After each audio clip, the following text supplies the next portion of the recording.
morning, guys. Good morning, sir. Okay. Welcome once again to the Organization and Behavior class, Unit 3. Yeah? Welcome. So again, it's Unit 3, Organization and Behavior. Are we all aware of that? Yeah? Yeah. Thank you. Before we go on with today's lesson, as we always do, we'll be going up with a recap activity. Okay? Just like you did, you all came out and made presentations on motivational theories. Okay? So we have Maslow's hierarchy of needs, Esberg's motivation theory. I noticed that none of you explained Esberg. So I'll be doing an explanation of Esberg's motivational theory. We have McGregor's theory X and Y. I also noticed that none of you did an explanation on Vroom. Yeah. And we did that in class. He mentioned but didn't explain Vroom. Also, so those are the two that you didn't explain. Yeah. So these are the different motivational theories.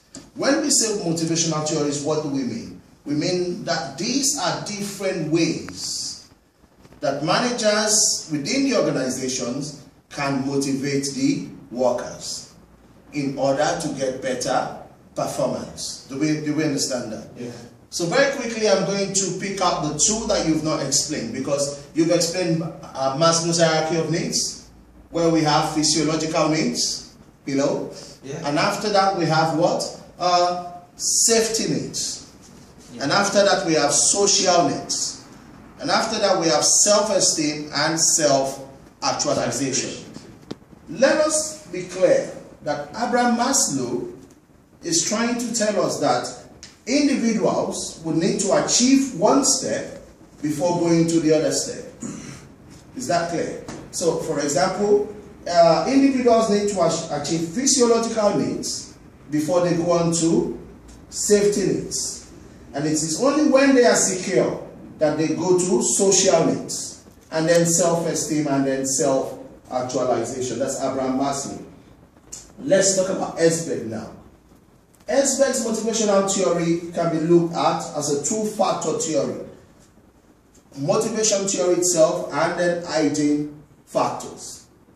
According to Esberg, the motivation factors are the ones that, if not present, the workers will not be motivated. And then we have the hygiene factors, which are the ones that, if not present, the workers will not be motivated. But even if these hygiene factors are present, it does not mean that the worker will be motivated. I hope this doesn't sound confusing. Yeah. Esberg, two-factor theories, motivation and hygiene.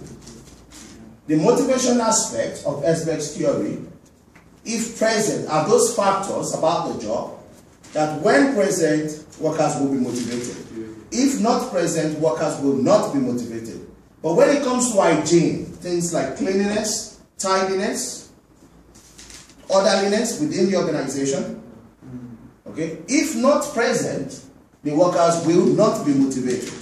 But if present, if the organization is clean, if the organization is tidy, if everything is placed in the right place, does that mean that the worker will be motivated? No. Okay, that's Esberg. But Esberg continues to tell us that if organizations want to motivate their employees, they should use a democratic approach of management. As we will be studying later on today, we will be looking at the different styles of leadership: autocratic, democratic, and laissez-faire.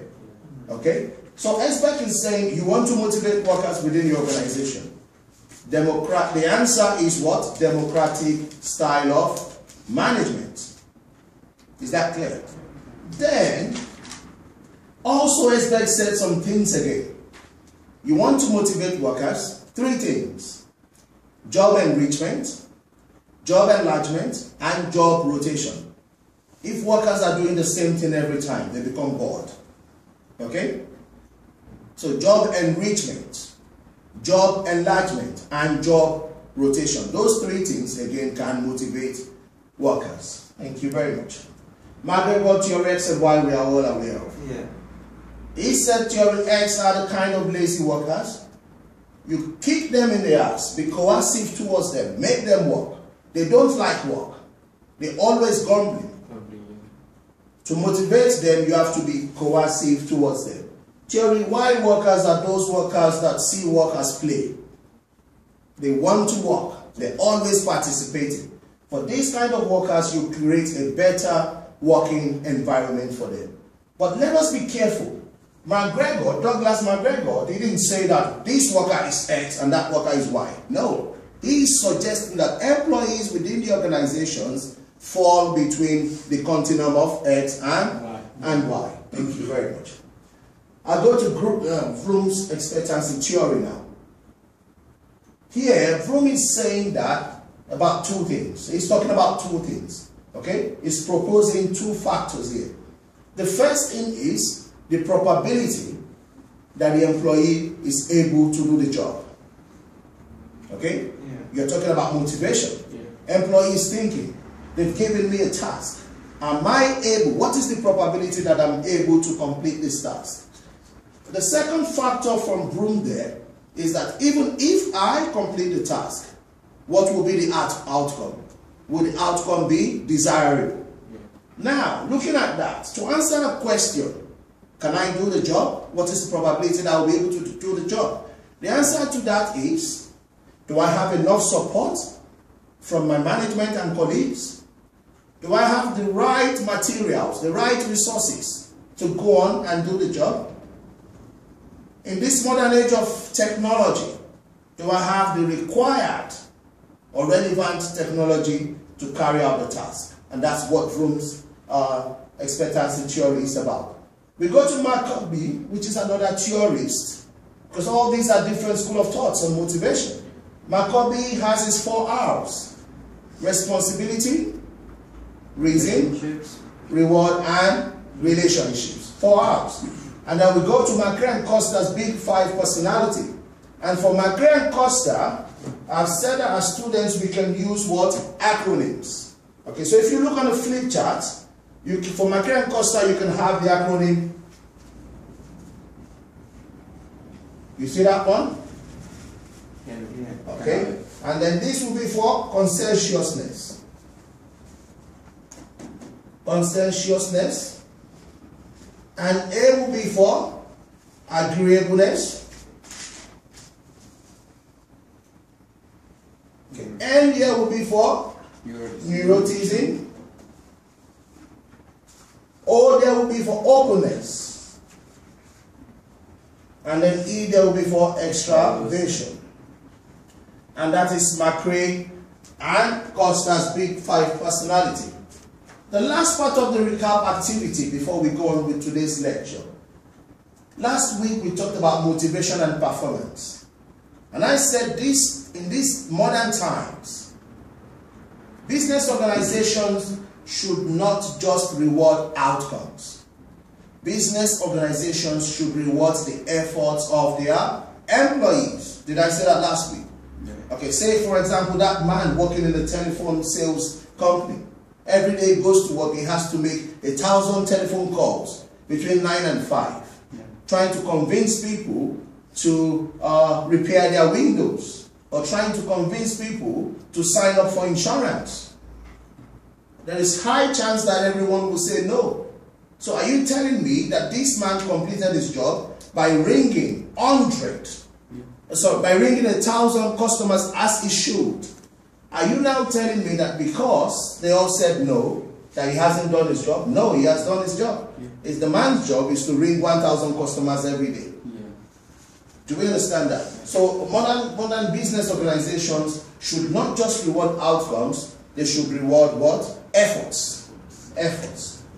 So very quickly now we go on to today's lesson, please. Very quickly we go on to today's lesson. I want you to look at your learning outcomes. If you look at your learning outcomes that I've given to you today, please. Yeah. Do we have our learning outcomes with us, yeah? So I need someone to read to me the lesson aimed for the day. The lesson aimed for the day, please. The lesson aimed for the day: understanding ways of using motivational theories in organizations. Thank you. Understand ways of using motivational theories in organizations. Can you see that on the slide? Yeah. So today we'll be looking at the leadership relationship. We'll be looking at power and leadership influence. We'll be looking at approaches to leadership. Okay, we'll be looking at what? Approaches to leadership. Also, we'll be looking at the 4 main styles of leadership by the manager. We'll be looking at 3 main forces of leadership. We'll be looking at leadership and organizational what? Culture. And then we'll be looking at leadership and successful change in organizations. This is what we're doing today. So if you still look on your learning outcomes, I've said by the end of this session, all learners in class will be able to discuss the leadership relationship, power and leadership, and the approaches to leadership. All of us in class today will be able to identify the 4 main styles of leadership by the manager and the 3 main forces. We will be able to explain the link between leadership and organizational culture, and then we'll be able to describe leadership and successful change in organizations. Thank you. Some of us will not just be able to explain, identify, and discuss these things. Some of us will be able to what? Review, analyze, evaluate, and summarize these topics. So we're about to start lecture, but there's something important about this lecture. If you look later on, in your Excel study guide, pages, I want you to write that down, please, yeah? In your Excel study guide, pages 433 to 445, you can read these topics. But that's already in your learning outcome. Yeah. Okay? So if you read those pages, you can read more on these topics. The leadership relationship. So we start lecture now. The leadership relationship. Do we have any questions before I go on? Any questions? Can I go on? Yeah. Okay. The leadership relationship. I'm reading for the slide and doing some explanations. Whatever the approach to leadership, the most important point is the nature of leadership relationship. I'll take that again. Whatever the approach to leadership, the most important point is the nature of leadership relationship and the manner in which the leader influences the behavior and actions of other people. Do we agree that leaders influences the behaviors and actions of other people? In this case, other people would be the followers. Other people will be the subordinates. In the field of business management, other people will be the employees. Because we can say managers are the leaders within the organizations. Is that right? McGregor, we must be familiar with McGregor. Douglas McGregor, the man with the theory X and Y. He identified 4 variables that affect leadership relationship. Yeah. McGregor identifies 4 variables that affects what? Leadership relationship. First of all, he said about the characteristic of that leader. You are a leader. McGregor is saying that there is 4 things that affect the way you lead. Your own characteristic as a leader. The attitude of the people you lead. Okay, so I'll take the first 2 again. Your characteristics as a leader. The attitude and characteristics of your followers. Thirdly, the nature of the organization in which you work. What is the objective of the organization? What is the purpose of the organization? What is the structure of the organization? What is the culture of the organization? What are your operations within that organization? And the final one is the environment. Okay? The social, economic, and political environment. So let's take this again. According to Douglas McGregor, there are 4 variables that affect leadership relationship. Okay? He's saying if Victor here is a leader, okay, if Victor here is a leader, McGregor is saying there are 4 things that will affect the way I lead. My character as a leader, my attitude, my beliefs as a leader. 1. 2, the attitude, the beliefs, the characteristics of my followers. 3, the nature of the organization in which I am working in. The culture, the structure, the operations within that organization, and 4, the social, economic, and political environment. So these 4 things are the variables that affect leadership relationship, according to who? According to Douglas McGregor. Okay. Do we have any questions at that stage? Can I go on them? Yeah. Am I going too fast? No, that's fine. According to Cousins and Posner, credibility is the foundation of leadership. Do we agree that a leader should be credible? Do we agree that the main problem in the world today, especially in the third world where I come from, in Africa, I can speak of Africa, I come from Nigeria, that our leaders are not credible. And that's why we are third world. Yeah. So a good leader, so if you're talking about characteristics of a good leader should be what? Credible.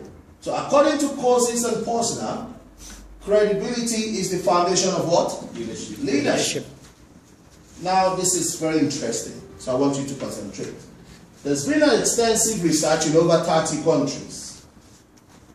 In this research, people were asked, what are the qualities that you are looking for in a leader? Look at their answer. People believe, that this is a research over 30 countries. People believe that a leader should be what? Honest. A leader should be what? Forward-looking, that is progressive thinking, proactive.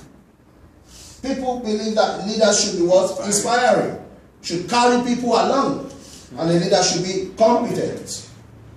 Okay? If you are a leader in a particular field, you should have some expertise in that field. Yes. And if you look at all these, if a leader has all these, then we can say that that leader is credible.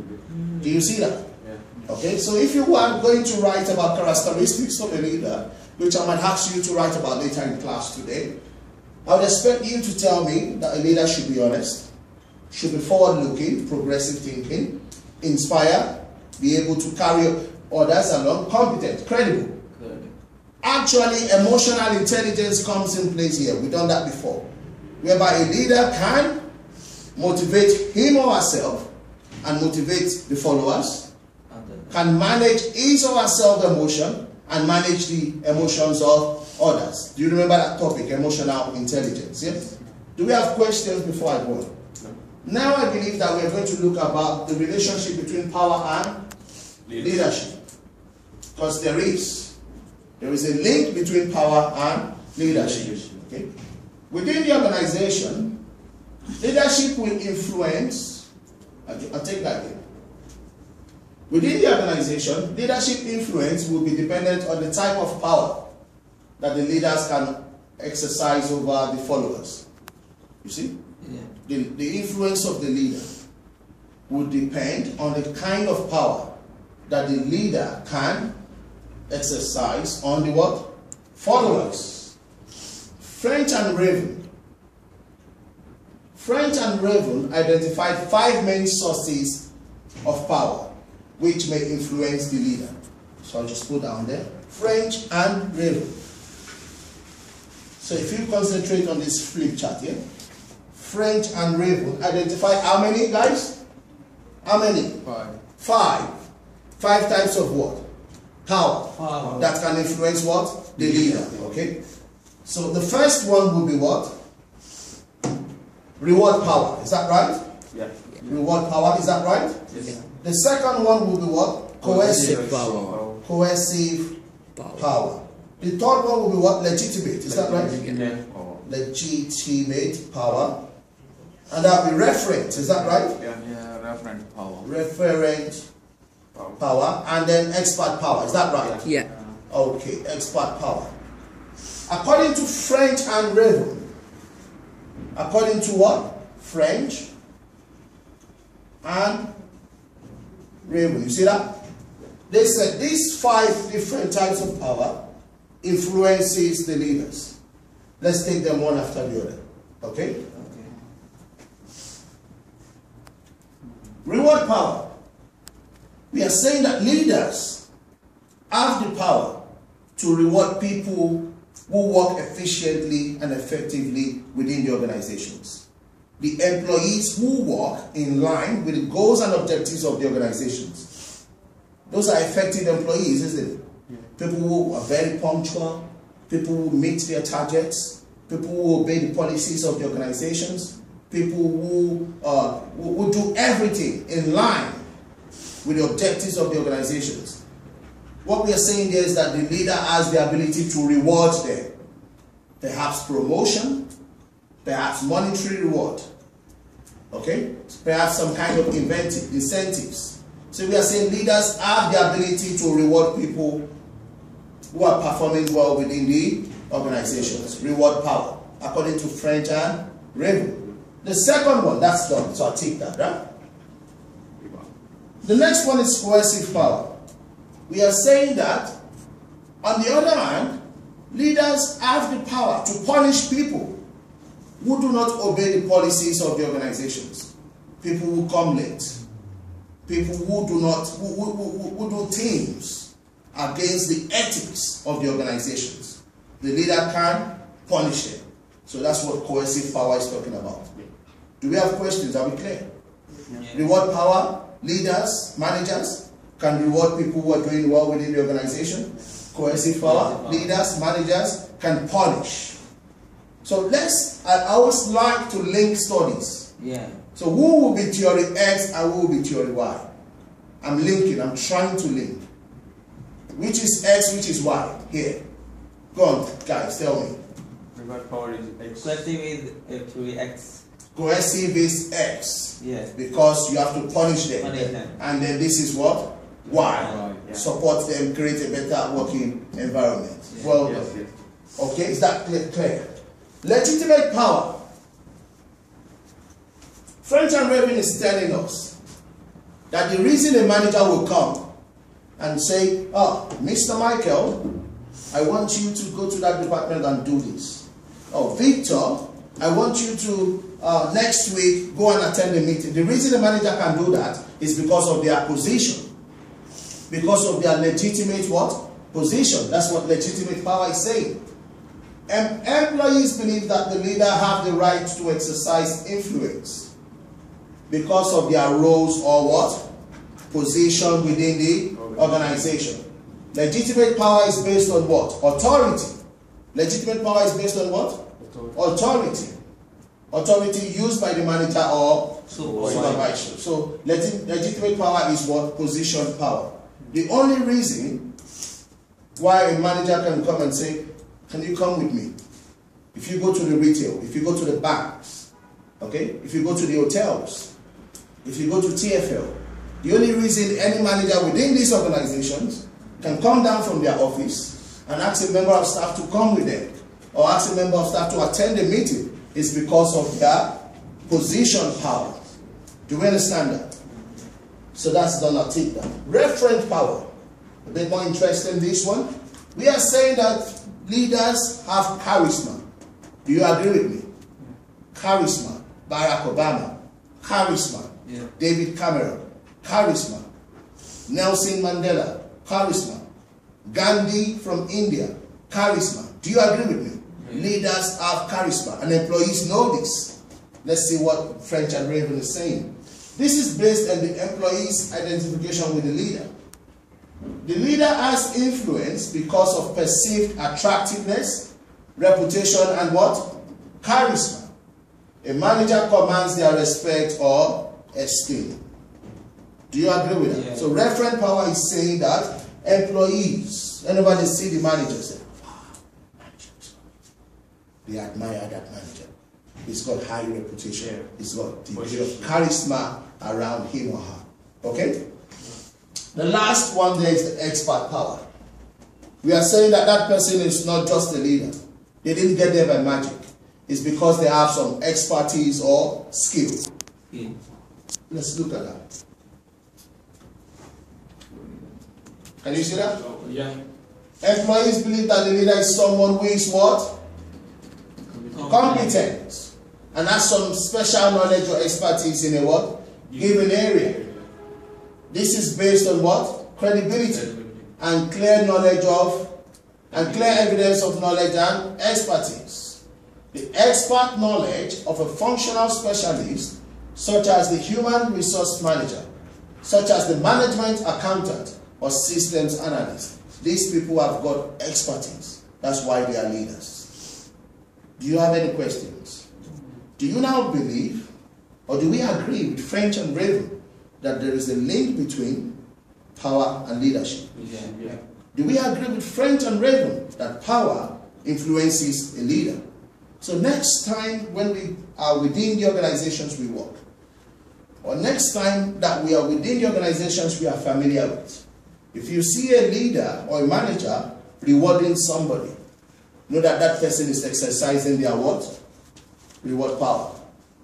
If you see a leader or a manager punishing somebody, sacking somebody, okay, they are exercising their what? Coercive power. Okay. If you see a leader doing something, anything they do, any of the activities, operational activities, is because of their position, their legitimate position. Okay. If you see a leader, the way they go about their activities is because they have reputation, they have charisma, reference, and then they are all skilled. They are all skilled in what they do, and that's expert what? Power. They're all skilled in what they do, and that's expert power. Do we have any questions?